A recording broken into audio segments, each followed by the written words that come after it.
కృతజ్ఞత నేర్చిన సింహం. ఈ ప్రపంచంలో బలం ఉన్నవాడే గొప్పవాడని మనం అనుకుంటాం, కానీ కృతజ్ఞత తెలిసినవాడే నిజంగా మహానుభావుడు. ఈ కథ ఒక గర్వంతో ఉన్న సింహం, మౌనంగా సేవ చేసిన చిన్న జీవులు మరియు కృతజ్ఞత శక్తి గురించి. అనగనగా సువర్ణవనం అనే అడవి ఉండేది. ఆ అడవిలో అన్ని జంతువులు సంతోషంగా జీవించేవి. కానీ ఆ అడవికి రాజు సింహం. అది చాలా బలమైనది, ధైర్యమైనది. కానీ ఒక లోపం, అది ఎవరికీ కృతజ్ఞత చెప్పదు. సహాయం చేసినా ఇది నీ పని కదా అని తేలికగా తీసేసేది. అడవిలో చిన్న జంతువులు మాట్లాడుకుంటూ, మన రాజుకి బలం ఉంది కానీ మంచి మనసు లేదు అనేవి. ఒకరోజు ఉదయం సింహం నడుచుకుంటూ నది దగ్గరకు వెళ్ళింది. ఆ రోజు ఎండ చాలా తీవ్రంగా ఉంది.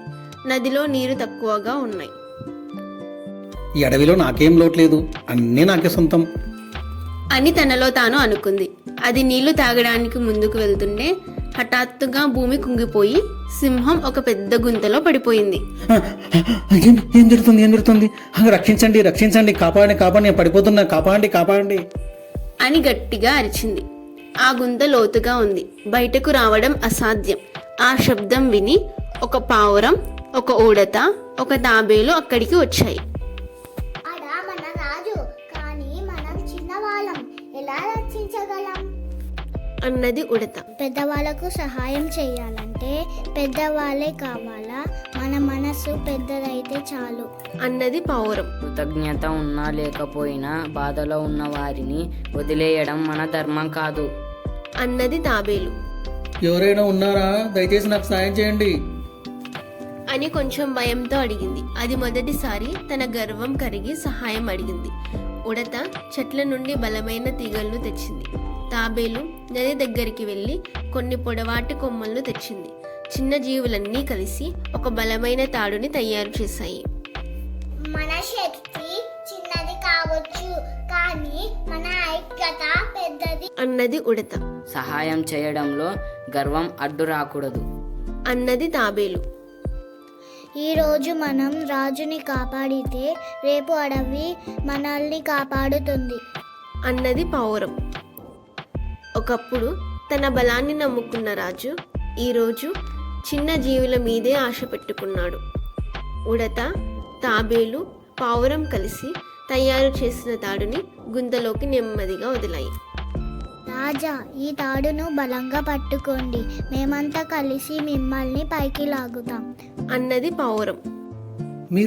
మీరు నన్ను కాపాడడానికి వచ్చారా? నేను మీతో ఎప్పుడు కఠినంగానే ప్రవర్తించాను కదా. రాజా, గర్వం మనిషి గుణం, కానీ కరుణ జీవుని లక్షణం. మేము మిమ్మల్ని వదిలేయం అని అంది తాబేలు మృదువుగా. సింహం తాడుని పట్టుకుంది. చిన్న జంతువులు శక్తికి మించి తాడు లాగడం మొదలుపెట్టాయి. కానీ సింహం బరువు ఎక్కువ, వాటికి చాలా కష్టమైంది. అప్పుడు ఉడత ఊపిరి తీసుకుంటూ ఇలా అంది, మన శక్తి సరిపోవడం లేదు, ఇతర జంతువుల్ని పిలుద్దాం అని అంటూ పావురం ఎగిరి వెళ్ళి అన్ని జంతువులకు సమాచారం ఇచ్చింది. కొద్దిసేపట్లోనే చాలా జంతువులు అక్కడికి చేరాయి. ఏనుగు గంభీరంగా ఇలా అంది, రాజు ఇబ్బందులు ఉన్నాడంటే మనం వెనక్కి తగ్గకూడదు. అన్ని జంతువులు కలిసి ఒకేసారి తాడు లాగడం మొదలుపెట్టాయి. సింహం తాడుని పట్టుకొని హా అమ్మయ్యా అని అంటూ బయటికి వచ్చింది.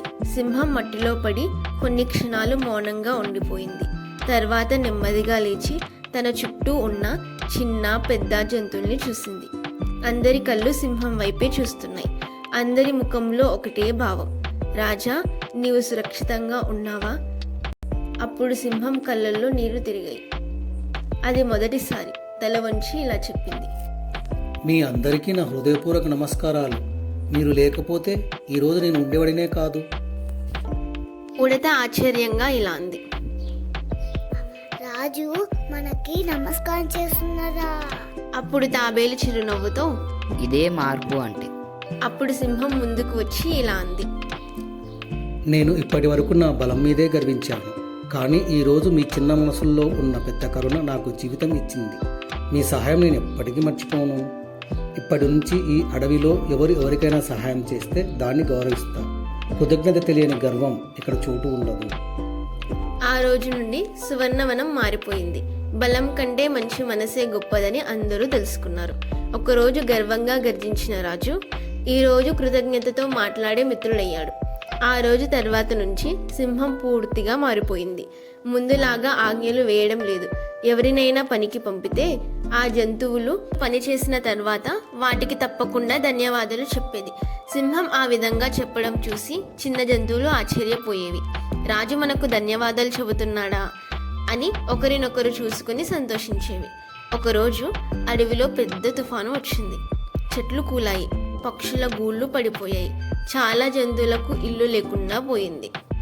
పావురం బాధతో మన గూళ్ళు పోయాయి, పిల్లలు ఎక్కడ ఉంటారు?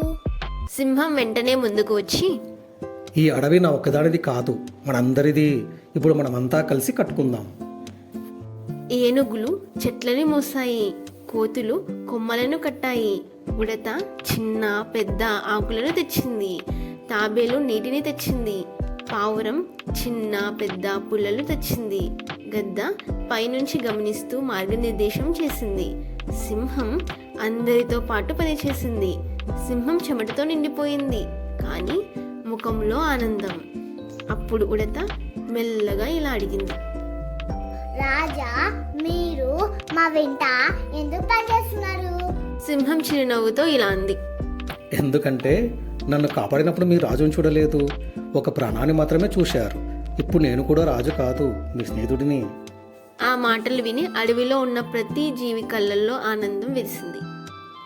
అప్పుడు తాబేలు మెల్లగా ఇలా అంది, కృతజ్ఞత ఉన్న చోట గర్వం ఉండదు, అక్కడే నిజమైన రాజ్యం ఉంటుంది. కొన్ని రోజులు గడిచాయి. అడవి మళ్ళీ పచ్చగా మారింది. అందరి ముఖాల్లో చిరునవ్వు. ఇప్పుడు సువర్ణవనం బలంతో కాదు, బంధంతో నడిచే అడవిగా మారింది. గర్వం మనల్ని ఎత్తుకు తీసుకెళ్ళొచ్చు, కానీ కృతజ్ఞత మనల్ని మనిషిగా నిలబెడుతుంది. పిల్లలు, ఈ కథ ద్వారా మనకేమర్థమైంది? మనకు సహాయం చేసిన వారిని మర్చిపోకుండా గుర్తు చేసుకోవడమే కృతజ్ఞత. కృతజ్ఞత ఉన్నవారు ఎప్పుడూ ఒంటరిగా ఉండరు. బలం కంటే మంచి మనసే నిజమైన గొప్పతనం.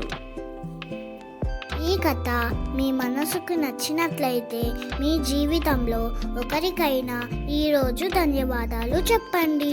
అదే నిజమైన మార్పుకు మొదలు. ఈ వీడియో మీకు నచ్చినట్లయితే లైక్ చేయండి, షేర్ చేయండి, సబ్స్క్రైబ్ కూడా చేయండి.